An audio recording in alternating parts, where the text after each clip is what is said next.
Okay, what you're telling me does not make any sense. You don't have a phone, but somehow your mom is able to contact you. So how could you be a daddy's boy if your mom is telling you your father has passed and you don't even know? Welcome to Bench Report Court Cam. All right, the court is calling 2024 CR 6583 State versus Juan Carlos Mejia. Could I have parties announced? Duffy Pitlock for the state of Texas, Your Honor. Alfonso Otero on behalf of Mr. Mejia. And are you Juan Carlos Mejia? Yes, ma'am. Did you review the document entitled Motion to Enter Adjudication of Guilt and Revoke Community Supervision and cause? I'm sorry. Did you review the document with your attorney? Did you understand it? Yes, ma'am. Are you the same Juan Carlos Mejia, aka Juan Manuel Mejia, who was placed on deferred adjudication in 2024 CR 6583 for the offense of possession of a controlled substance, penalty group 1 gram to 4 grams on September 10th, 2024 for a period of 4 years? Is that you? Yes, ma'am. All right, state. Violation of condition number 4. In Bexar County, Texas, the defendant, Juan Carlos Mejia, aka Juan Manuel Mejia, did then and there fail to report to the supervision officer as directed for the month of December 2024 in violation of condition number 4. How do you plead to that, true or not true? True. The state will waive and abandon the remaining violation. Any objection? No, Judge. Did you understand by pleading true to violation of condition number 4, the court could find it true, grant the motion, find you guilty, and sentence you up to 10 years in the prison and up to a $10,000 fine?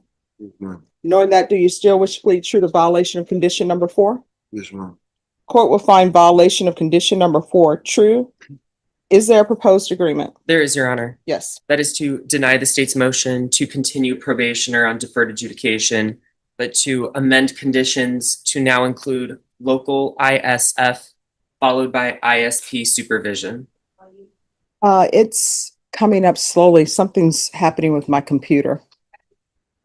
Yes. There's not been any progress, Judge. All right. You want to raise your right hand for me, please? Do you solemnly swear or affirm the testimony you give will be the truth and nothing but the truth, so help you God? Yes, ma'am. All right, you can lower your hand. State your name for the record. Juan Manuel Mejia. All right. So, have you ever reported to probation? No, ma'am. All right. So you've done nothing? No, ma'am. Why have you not reported to probation? Because my father had passed away When? 2 days ago when I got out. When? What date? When is this? I don't know the date, ma'am, but 2 days I got out, my mom called me. He said that my father had passed away. He had cancer. Mhm. And then I was going through a mental issue because I'm a daddy's boy. So, but nobody's seen you for close to a year. So that's October, November, December. That's 3 months. Did you call probation at any time?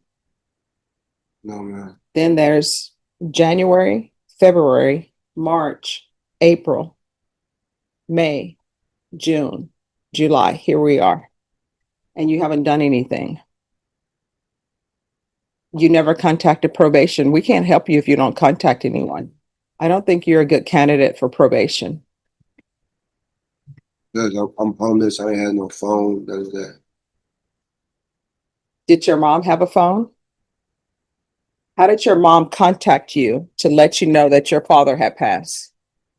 Because a friend had a phone, and plus I didn't know the probation number. Okay, what you're telling me does not make any sense. You don't have a phone, but somehow your mom is able to contact you. And then she contacts you because another friend has a phone. How did your mom know you were with this friend? Because she knew I was staying with him. Mm-hmm. Because my mom don't let me in her house. Like Mm-hmm. the stuff I done past. All right. And so were you checking in on your father? This one, So how could you be a daddy's boy if your mom is telling you your father has passed and you don't even know? That doesn't make any sense to me. when I got out,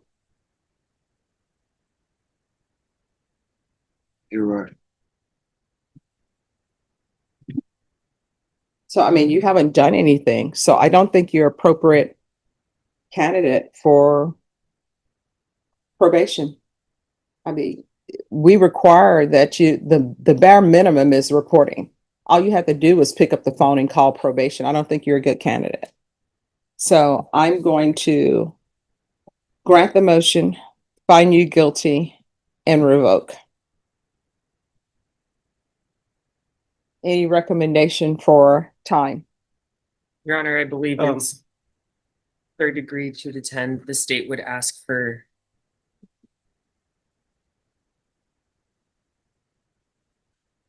4 years. I mean, before that, I'd like to ask some questions Sure. to the probationer. Yes. And who knows, maybe the state will change. I don't know. So you may ask some questions. Thank you, Judge. Mr. Mejia, once you got out of jail and put in probation, where did you go to? I ain't had no home. Yes, and where did you go? I ain't had no home until my friend told me I could stay there for a couple of days. After that, I left. Okay, and how long were you there with your friend? 3 days. Okay, and after you were there for 2 days, where did you go next? The streets, I was just homeless, Okay, sleeping on the streets. and do you have, at that time, do you have employment? Okay, and did you try to get some employment? No, Okay. Um, as far as you know, do you suffer from any mental illness? yes, And what that mental illness is? PTSD. And do you take medications for that? Yeah, Are you regularly on medications for your PTSD? not when I was out there And why would you not able to get your medication when you were out there homeless? because I got a couple problems, like mental ill problems. I could barely understand. Okay, but do you understand now? Yes, because I'm on these meds. And when did you start taking your meds? When I came from the other county, and they brought me over here, and I've been over there for like 3 months, and then I've been taking them since then. And I Okay. feel like I'm in the right state of mind. And do you have insurance? No, Do you have any money to pay for your medications yourself? no. Okay. And if you can explain to us, if you don't take your medication, what happens to your mind? I start having flashbacks, and I start having psychosis. It's more to it. It's not just that. Okay. And when you say flashbacks and psychosis, can you just give us an example of that experience? Like my uncle, he used to hang himself, and I got real problems. If I don't, like real things, bad things could really happen to me. Okay. And so once you get out on probation, you heard that your dad passed away. Is that right? Yeah, and that a lot bad. That Okay. And you didn't have any access for your medication during that time, did you? And were you having these psychotic episodes? yes, sir. Now, and why is the reason that could not get employment? And, I was getting SSI. Okay.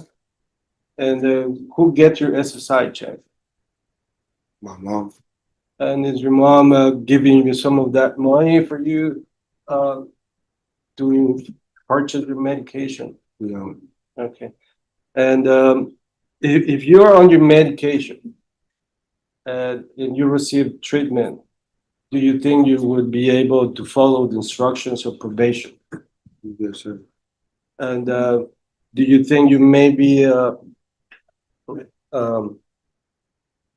benefited if we can find a sort of probation with treatment for both your mental illness and probably some drug problems? Yes, sir. And is that you would ask the court to do? Yes, sir. I have no more questions, sir. Any questions? State has no questions, Your Honor. All right, so you were released and you went to go live with your friend because your mom doesn't want you living with her. Is that correct? No, I was homeless for a little bit, and then he called my other homie with the phone, and they were talking, and he told me, I told him I'm homeless, I ain't got nowhere to go, that I could stay for a couple of days. No. My question is, you were released from custody and you can't live with your mom. Is that correct? Yes, ma'am. And so 2 days later, you are living with this friend, Yes, ma'am. and then something ends up happening with that living arrangement, and then you become homeless again. Yes, ma'am.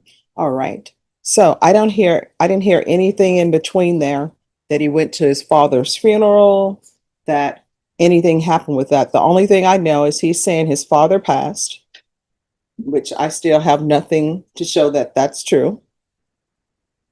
His mother, who doesn't want anything to do with him, calls around and happens to know some friend, random friend, that reached out to him.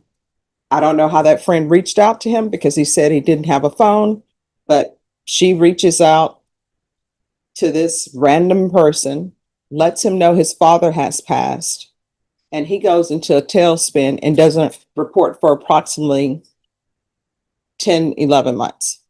Is that what happened?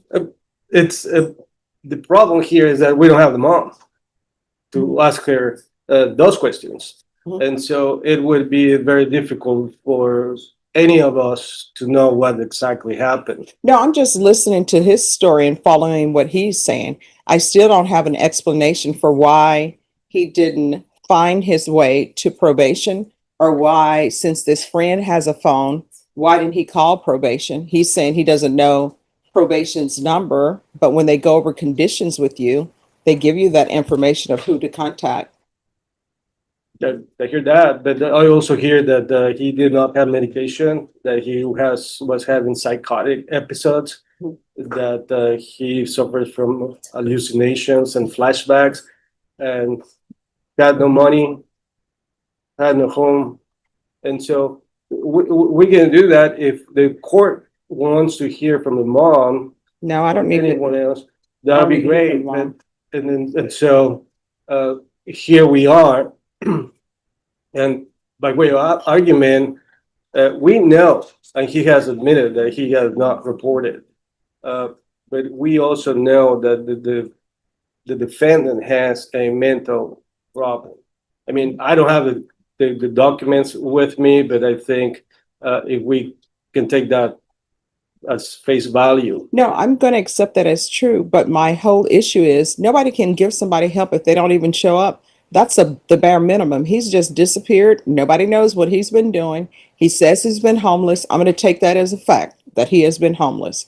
But he has still not presented the court with a reason why he couldn't report to probation. So I don't think he's appropriate for probation. The court is finding violation of condition number 4 true. The court is going to find him guilty, and the court is going to revoke. So, state, are you still requesting the 4 years?